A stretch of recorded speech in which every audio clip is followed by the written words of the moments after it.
दोस्तों नमस्कार। Exam instructor Girdhar YouTube channel पर आपका स्वागत है। दोस्तों हमारी सीरीज बिल्कुल कंटिन्यू चल रही है। ये भारतीय संविधान का भाग 8 है। इसके 7 भाग प्लेलिस्ट में पड़े हैं। आज का भाग है लोकसभा का गठन और कार्य।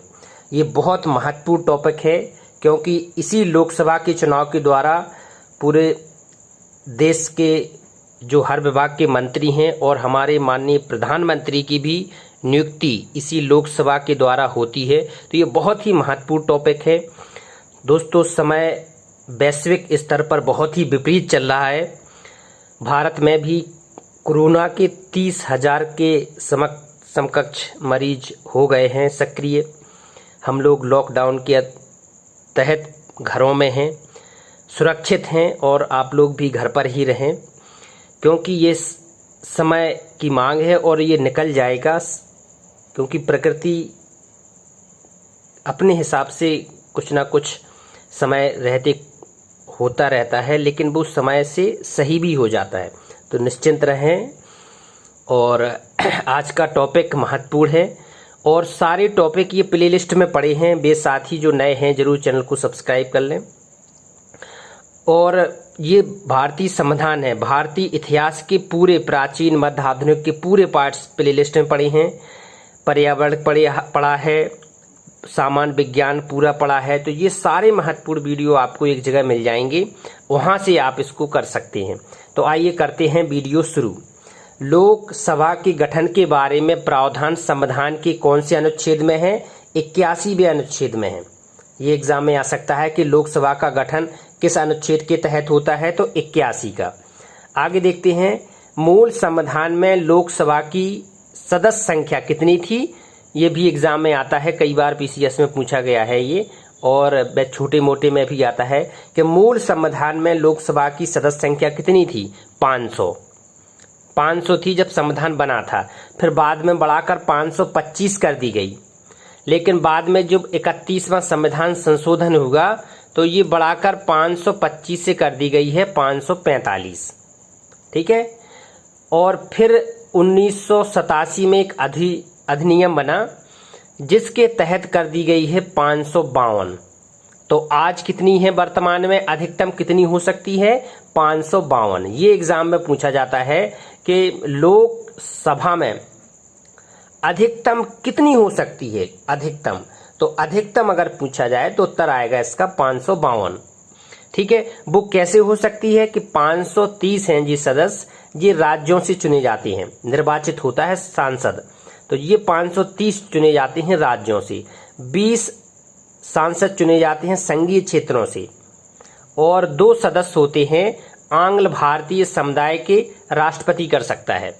आंग्ल भारतीय समुदाय कौन? पहले अंग्रेजों का शासन था, उनसे संबंधित जो भारत में रह रहे हैं वो भी आंग्ल भारतीय हैं। ऐसे 2 व्यक्तियों को राष्ट्रपति करता है मनोनीत।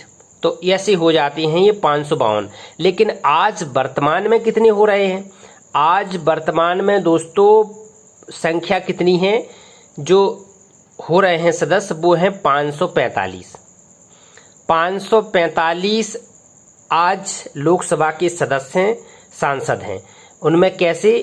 530 तो राज्यों से चुने जाते हैं सांसद, 13 संघीय क्षेत्रों से और 2 आंग्ल भारतीय वर्ग से। जी कौन से अनुच्छेद के तहत डाला गया है? अनुच्छेद 331 के तहत राष्ट्रपति इन्हें मनोनीत करता है। ये भी एग्जाम में पूछा जा सकता है कि कौन से अनुच्छेद के तहत राष्ट्रपति मनोनीत करता है, तो 331। ठीक है। अब ये वाली जो अभी 545 है ये लक्ष्य, इससे अधिक नहीं हो सकते हैं। ये कब तक के लिए है ये भी पूछा जा सकता है। 2026 तक यथावत रहेगी ये 545। कौन से?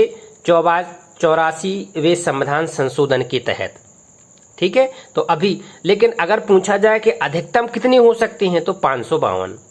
आज वर्तमान में कितने हैं? 545। इस कॉन्सेप्ट को क्लियर करना बिल्कुल, यहाँ एग्जाम में आप गड़बड़ हो जाता है। आगे देखते हैं लोकसभा सदस्यों का चुनाव प्रत्यक्ष रूप से वयस्क मताधिकार के आधार पर होता है। प्रत्यक्ष रूप से जो हम लोगों का क्षेत्र का संसदीय इलाका है, सांसद चुने जाते हैं जी वही लोकसभा सदस्य है, इनका प्रत्यक्ष निर्वाचन के द्वारा प्रयोग होता है।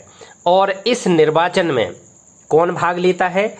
61वें संविधान संशोधन 1989 द्वारा मताधिकार की आयु कितनी कर दी गई थी? 21 से घटाकर 18 कर दी गई थी। तो 18 वर्ष का वो व्यक्ति जो निर्वाचन कर सकता है, 18 साल निर्धारित की गई है चुनाव वोट डालने की।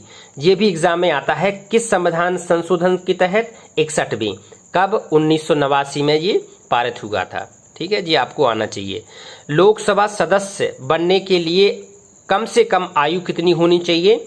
25 साल निर्धारित की गई है। तो लोकसभा का सदस्य मिनिमम 25 साल का होना चाहिए। तो 25 साल का लोकसभा का जब सदस्य बन सकता है तो 25 साल प्रधानमंत्री बनने की भी न्यूनतम उम्र है। आगे देखते हैं, संविधान के अनुच्छेद 83(2) के अनुसार लोकसभा का कार्यकाल प्रथम बैठक की तारीख से कितने होता है? 5 वर्ष का होता है। प्रथम बैठक जब होती है उससे 5 वर्ष का होता है। आगे 52वें संविधान संशोधन 1985 द्वारा 10वीं अनुसूची को संविधान में जोड़कर दल बदल करने वाले सदस्यों को अयोग्य घोषित करने के संबंध में प्रावधान है। जे एग्जाम में पूछा जाता है दल बदल, तो दल बदल कौन सी अनुसूची में है? 10वीं अनुसूची में है। ये हमने पहले पढ़ा दिया है। अब ये पूछा जा सकता है कि किस संविधान संशोधन के द्वारा? तो 52वें संविधान संशोधन 1985 द्वारा जोड़ा गया है। ठीक है, तो ये आपको आना चाहिए। दल बदल के आधार पर संसद सदस्यों की अयोग्यता का निर्णय लोकसभा अध्यक्ष करता है। दल बदल के आधार पर, और लोकसभा में लोकसभा अध्यक्ष करता है। अगर राज्यसभा से संबंधित है मामला तो राज्यसभा का सभापति करता है। राज्यसभा का सभापति कौन होता है? उपराष्ट्रपति। ये हमने पढ़ा दिया है पिछले वीडियो में। आगे देखते हैं, राष्ट्रपति वर्ष में कम से कम 2 लोकसभा का अधिवेशन आहूत करता है। ये 2 लोकसभा का अधिवेशन आहूत करता है राष्ट्रपति, और दोनों बैठकों के बीच में 6 माह से अधिक का अंतर नहीं होना चाहिए। मतलब 6 माह के अंदर ही अंदर राष्ट्रपति 2 बार लोकसभा की बैठकों को आहूत जरूर करता है। ऐसा संविधान में प्रावधान है। तो ये पूछा जाता है कि कितनी बार, पहले तो ये पूछा जाता है कि लोकसभा का अधिवेशन कौन आहूत करता है? तो राष्ट्रपति। और लोकसभा की बैठकों में अधिकतम कितना अंतर नहीं होना चाहिए? 6 माह से अधिक नहीं होना चाहिए। ठीक है। लोकसभा में अधिवेशन गठित करने के लिए एक गणपूर्ति सदस्य, कुल सदस्य संख्या का कितना होती है? क्योंकि जब तक गणपूर्ति नहीं होगी तब तक ये अधिवेशन हो ही नहीं सकता है। तो उसकी एक संख्या निर्धारित की गई है, 1/10 भाग होना ही चाहिए गणपूर्ति का। ठीक है। आगे देखते हैं, लोकसभा के अध्यक्ष तथा उपाध्यक्ष दोनों का कार्यकाल कितना होता है? 5 साल होता है, अध्यक्ष और उपाध्यक्ष का। लोकसभा के अध्यक्ष और उपाध्यक्ष का कार्यकाल 5 वर्ष का होता है। लोकसभा का जो अध्यक्ष है लोकसभा के सदस्य के रूप में शपथ ग्रहण करता है। जो इसका अध्यक्ष होता है इसके सदस्य के रूप में शपथ ग्रहण करता है जब सदस्य बनता है तब। इसलिए लोकसभा के जो अध्यक्ष रूप में इसकी शपथ नहीं होती है, शपथ होती है जब ये लोकसभा का सांसद बनता है तब। अतः लोकसभा के अध्यक्ष को कोई शपथ ग्रहण नहीं कराया जाता है। इसका शपथ ग्रहण समारोह अध्यक्ष का नहीं होता है। ठीक है। लोकसभा और राज्यसभा के संयुक्त अधिवेशन की अध्यक्षता कौन करता है? लोकसभा और राज्यसभा के संयुक्त अधिवेशन की अध्यक्षता करता है लोकसभा का अध्यक्ष। जी प्रश्न बार बार आता है कि लोकसभा और राज्यसभा के संयुक्त अधिवेशन की अध्यक्षता कौन करता है? लोकसभा का अध्यक्ष। आगे देखते हैं, कोई विधेयक धन विधेयक है अथवा नहीं, इस बात का निर्णय कौन करता है कि कोई विधेयक धन विधेयक है भी या नहीं? इस बात का निर्णय करता है लोकसभा का अध्यक्ष। ये भी बार बार एग्जाम में आता है कि कोई विधेयक धन विधेयक है या नहीं, इसका निर्णय लोकसभा का अध्यक्ष करता है। आगे देखते हैं, अनुच्छेद 109 के अनुसार धन विधेयक लोकसभा में ही प्रस्तावित किए जा सकते हैं, राज्यसभा में नहीं। धन विधेयक का मतलब केवल लोकसभा से है, राज्यसभा से इसका कोई मतलब नहीं है। धन विधेयक को प्रस्तावित करने के लिए लोकसभा की ही परमिशन आवश्यक होती है, राज्यसभा में इसको भेजा भी नहीं जाता धन विधेयक को। ठीक है, ये प्रश्न महत्वपूर्ण है, इसलिए बार बार। आगे देखते हैं, लोकसभा का विघटन प्रधानमंत्री की सलाह पर राष्ट्रपति द्वारा होती है। जो लोकसभा का विघटन होता है वो प्रधानमंत्री की सलाह पर राष्ट्रपति द्वारा होता है।